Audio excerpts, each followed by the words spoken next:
It started with a simple touch I wasn't supposed to notice, but when she finally whispered, "If you touch my hand again, I won't pull away," I realized some moments change everything. It was one of those evenings that carried a softness in the air, the kind where the sky faded slowly into deeper shades of blue, and the neighborhood seemed to hush itself into stillness. I had just stepped out of my apartment after a long day, my headphones in hand, when I noticed her. My neighbor. She lived just a few doors down, and though we'd exchanged polite nods and small smiles before, I hadn't really spoken to her. That night she was walking up the path to her door, arms full with 2 heavy grocery bags. I could see the way her shoulders tensed under the weight, her steps careful, steady, but not without effort. Something about that quiet determination drew me in. Without thinking too much, I called out, "Need a hand?" She looked up at me, a little surprised at first, then her expression softened into a grateful smile. "I'd appreciate that, yes." I jogged over, taking one of the bags from her arms. The bag was heavier than I expected, and when I glanced at her, she laughed lightly. "I may have overdone it this time." There was something about her voice, warm, calm, yet with an edge of tiredness, that made me want to keep listening. As we walked toward her door, the faint scent of her perfume reached me.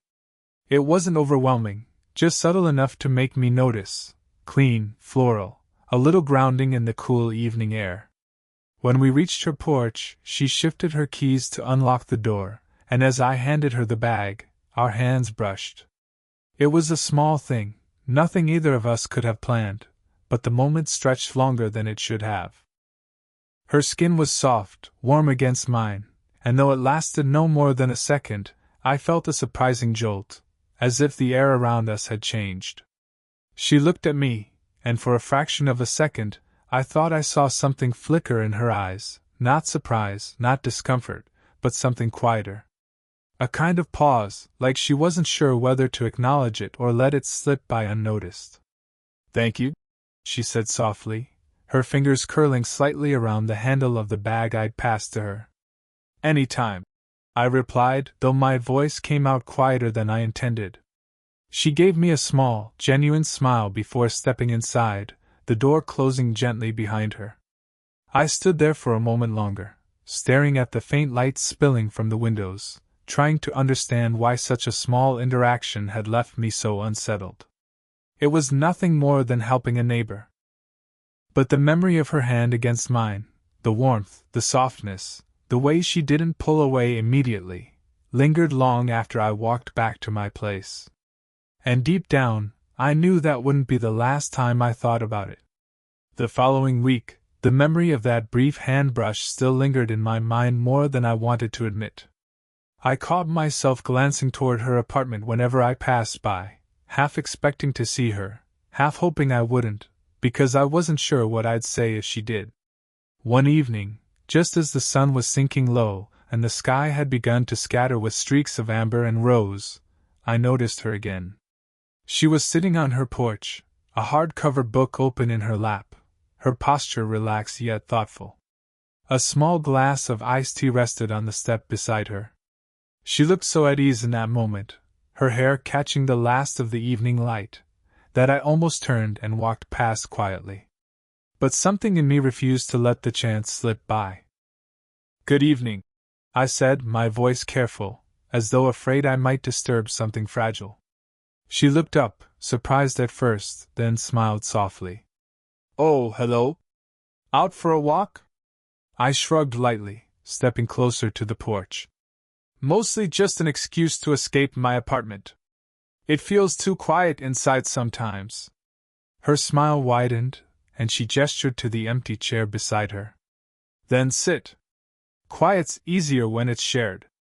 I hesitated for only a second before lowering myself onto the chair.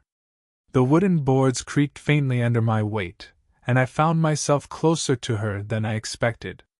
Our chairs were angled toward each other just enough that our knees nearly brushed. It made the air between us feel charged, though either of us mentioned it. "What are you reading?" I asked, nodding toward her book. She tilted it to show me the cover. An old favorite. I've read it so many times I could probably recite the lines in my sleep.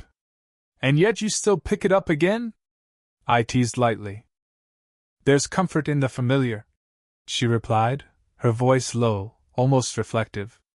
Sometimes it feels like the book knows me better than most people do. I studied her quietly for a moment, the way her fingers traced the edge of the page absent-mindedly, the small crease of thought between her brows. There was a kind of stillness about her, the kind that drew me in, making me want to listen more closely, to ask questions I didn't yet dare. We talked for what felt like only minutes, but must have been longer. About books, about the neighborhood, about how she liked evenings more than mornings because they carried less expectation. Her laughter came easily, low and warm, and when it did, it tugged at something inside me I couldn't name. At one point, I leaned slightly forward, and my knee brushed hers. It was barely a touch, accidental, but I felt her shift.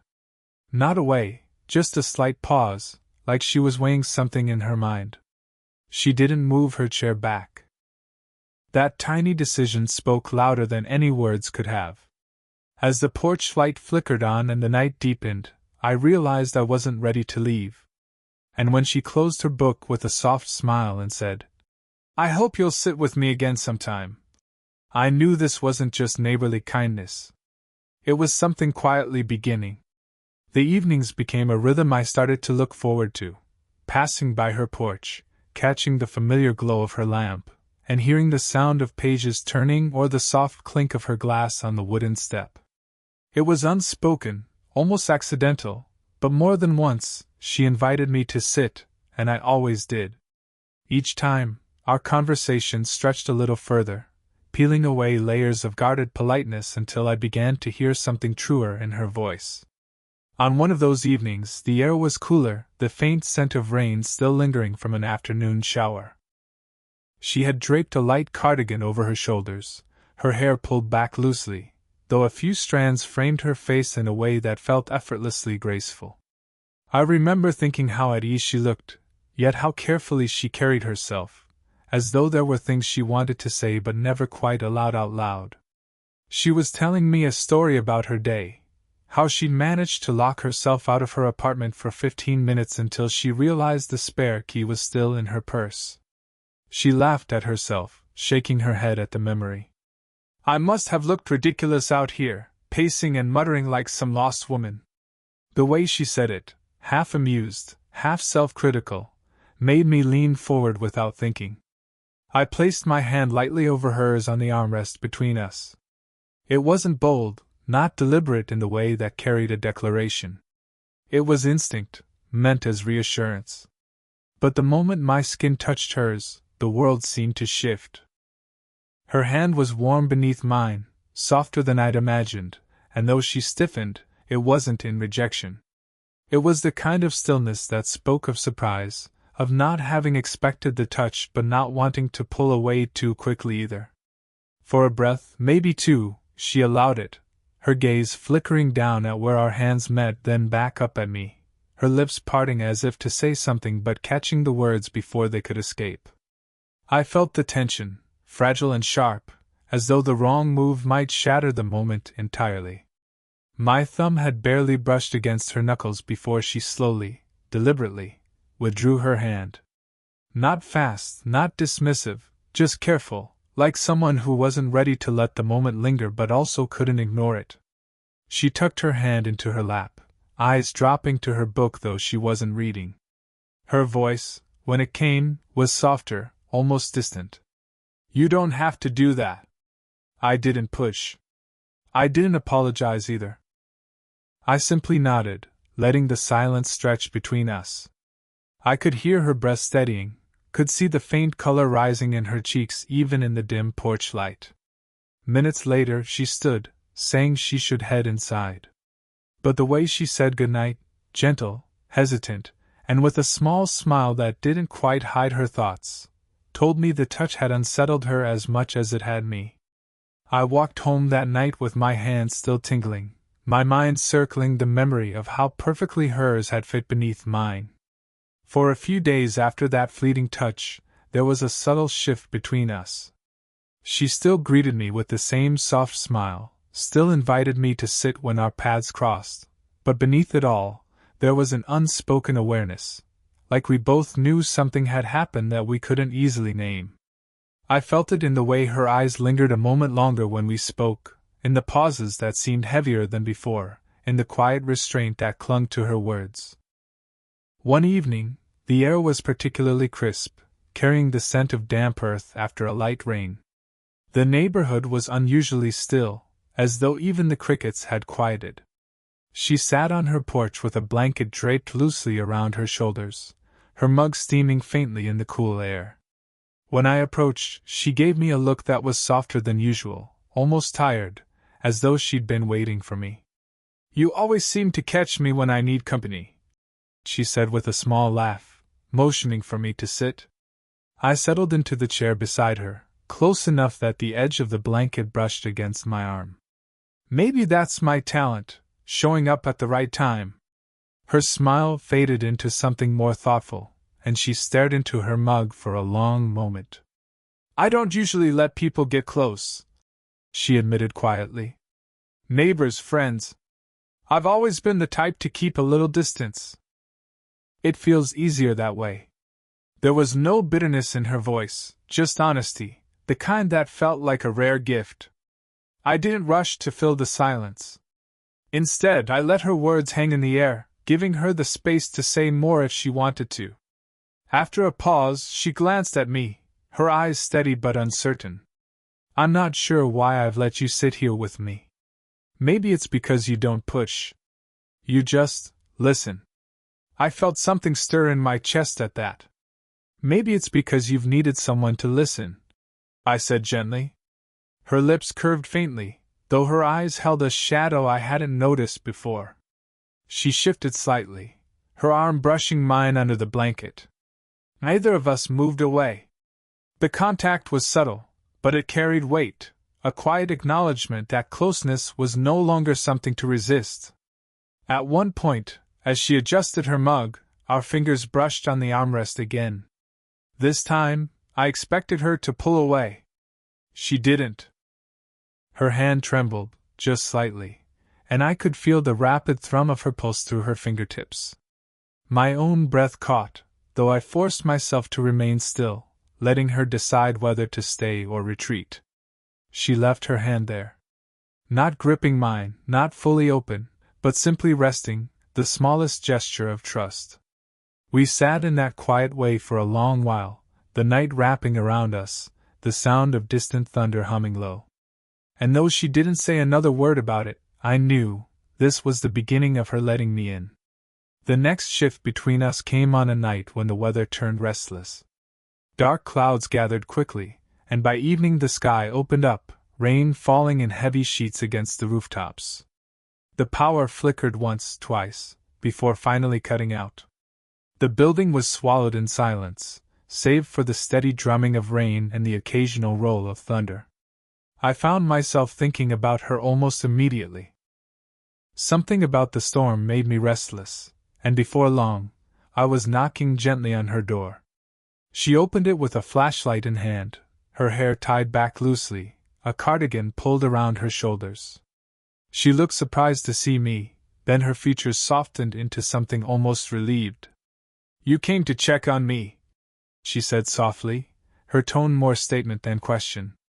"Of course," I replied. "I figured you might not want to sit through the storm alone." She stepped aside without hesitation. "Then come in." Her living room glowed with the warm flicker of a few candles she'd lit, the shadows dancing gently against the walls. The storm outside made the space feel smaller, cozier, as though the world beyond her windows had disappeared. She busied herself with preparing tea, moving gracefully despite the dim light. I offered to help, but she shook her head with a half-smile. When she handed me a cup, her fingers brushed against mine. This time, the touch wasn't fleeting or accidental. It lingered, just long enough for both of us to feel it. Her hand was steady, but her eyes betrayed her, searching, questioning, almost daring me to notice. We sat on her couch, close enough that our knees touched lightly. The rain tapped rhythmically against the windows, a steady backdrop to the silence that stretched between us. I tried to focus on the warmth of the tea in my hands, but my attention kept slipping back to her, how the candlelight softened her features, how her cardigan slipped slightly off one shoulder, how her eyes seemed to hold a weight she hadn't yet voiced. "I don't usually invite people in," she murmured after a while, her voice quiet but sure. But tonight felt different. Her words carried more than she admitted, and though I wanted to ask what she meant, I stayed silent. Instead, I let my hand drift closer to hers on the cushion between us. Not quite touching, but near enough that the choice was hers. For a long moment, she didn't move. Then, with a breath that sounded almost like surrender, she shifted her hand just slightly, closing the distance until our fingers brushed. It wasn't bold, not yet, but it was deliberate. A choice. Neither of us spoke. The storm roared louder, as though trying to fill the silence we refused to break. And in that quiet, with her hand resting near mine, I understood, this was no longer something accidental. It was a turning point. The storm had softened to a gentle drizzle by the time the candles had burned lower, their wax dripping steadily onto small glass holders. The room felt hushed, as though the world had shrunk down to just the two of us. The faint scent of tea, the warmth of the couch beneath us, the quiet rhythm of rain against the window. We'd spoken less as the night went on, but it didn't feel like silence in the uncomfortable sense. It was different. Every pause seemed heavy with meaning, every glance longer than it should have been. Our hands had stayed near each other on the cushion for most of the evening, occasionally brushing when one of us shifted. Each touch sent a spark through me, small but undeniable, as if the air itself had grown charged. At one point, I set my cup down and leaned back, my arm resting casually against the back of the couch. She mirrored me, her posture easing into mine, the space between us narrowing until her shoulder grazed my sleeve. It was such a small point of contact, yet it carried the weight of a confession. Her eyes, usually steady and careful, flickered toward me before dropping to where our hands hovered, so close they almost touched. Her fingers twitched as though she wanted to bridge the distance but held herself back. The hesitation in that gesture made my chest ache, not from frustration, but from the realization of how much she was fighting against her own instincts. I let my hand shift, just barely, until the edge of my knuckles brushed against hers. Her breath caught, soft, audible in the quiet room. For a long moment she didn't move, didn't pull away. And then, with a voice barely above a whisper, she said the words that would replay in my head long after the night was over. "If you touch my hand again," she murmured, her gaze fixed on mine, steady yet vulnerable, "I won't pull away." The words hung in the air, fragile but deliberate, as though she'd been holding them back for too long. My chest tightened, not from surprise, but from the sheer weight of what she had just allowed herself to say. It wasn't just permission. It was a door she had opened, even if only an inch. I didn't rush. Instead, I let the silence stretch, wanting her to feel the choice was mutual, not forced. Then, slowly, I turned my palm toward hers and laid my hand gently over her fingers. Her breath shivered out of her, uneven, as her hand relaxed beneath mine. And then, with a quiet certainty, her fingers curled around mine, not just accepting the touch but holding onto it. The world outside faded into nothing but the rhythm of her hand in mine, the way her thumb brushed against my skin as though testing the reality of the moment. She leaned slightly closer, her shoulder pressing more firmly into mine, her presence grounding me in a way I hadn't expected. She didn't speak again, and she didn't have to. The words she'd given me were enough, and her hand, warm and steady in mine, told me the rest.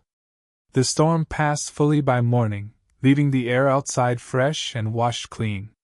But inside her living room, time seemed to move differently. The candles had burned low, their light soft and flickering, casting gentle shadows that made the space feel smaller, more intimate. We sat together without speaking, our hands still joined as though neither of us dared to test what would happen if we let go.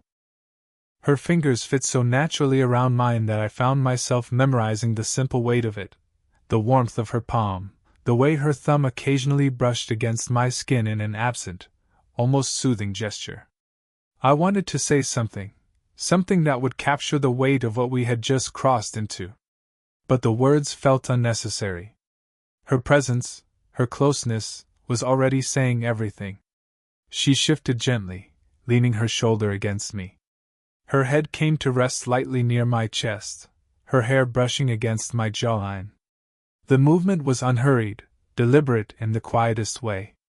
I felt her exhale against me, a long, steady breath, as though she'd finally allowed herself to let go of a tension she'd been holding onto for far too long. I didn't move, didn't break the moment. Instead, I adjusted just slightly so she could settle more comfortably. My free hand rested lightly on the edge of the blanket still draped around her shoulders, not pulling her closer, not restraining, just there, a steady presence as she wanted it. For the first time since I'd met her, she seemed utterly unguarded. The confident neighbor who always carried herself with quiet composure now leaned into me with a softness that felt almost fragile. And yet there was a strength in it too, the courage of someone allowing themselves to be seen. Outside, the rain eased into silence, leaving only the occasional drip from the gutters. The world felt paused, as though it were giving us permission to stay in that suspended moment. I thought about how it had started, just a simple offer to help with groceries, an accidental brush of hands. And now here we were, sitting in the dim light, her trust resting gently against me. It felt surreal, but not fleeting. At one point, she whispered, almost as if speaking to herself, "It's been a long time since I let someone sit this close." Her words weren't sad, just honest. I squeezed her hand gently in response. "Then I'll sit here as long as you'll let me." She didn't reply, but the way her hand tightened around mine, the way her head nestled just a little closer, was answer enough. The night ended not with grand declarations or sudden confessions, but with something far more lasting, quiet, steady closeness. Two people who had tiptoed around unspoken feelings now choosing, even in silence, to let themselves remain near. As I sat there with her, I realized that sometimes the most powerful beginnings aren't marked by fireworks or sudden passion, but by the simple bravery of holding someone's hand and meaning it.